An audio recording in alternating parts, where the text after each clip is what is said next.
हरे कृष्णा। महाभारत का युद्ध समाप्त हो चुका था और महाराज युधिष्ठिर चक्रवर्ती सम्राट बन चुके थे।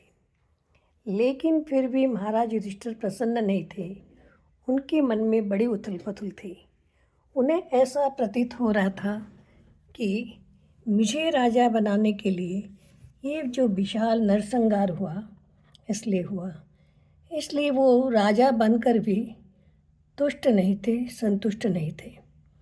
भगवान श्री कृष्ण महाराज युधिष्ठिर की शंका को समझ गए और वे पांडवों को लेकर वहाँ गए जहाँ भीष्म पितामह कुरुक्षेत्र की युद्ध भूमि में बाणों की सैया पर पड़े थे।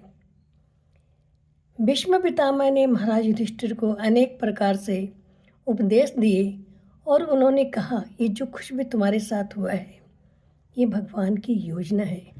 उन्होंने बताया, तस्माद् इतं देवतंत्रं व्यवश्य भरतर्षभ तस्मानुभिहितोऽनाथा नाथ पाहि प्रजा प्रभु।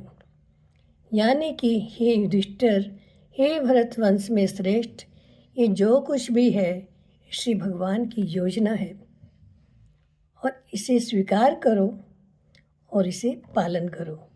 3 बातें उन्होंने कही कि जो कुछ भी हो रहा है भगवान की योजना है, इसे स्वीकार करो और इसे पालन करो।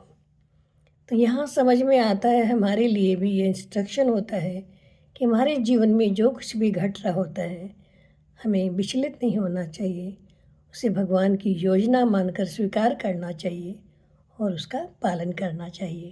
हरे कृष्णा।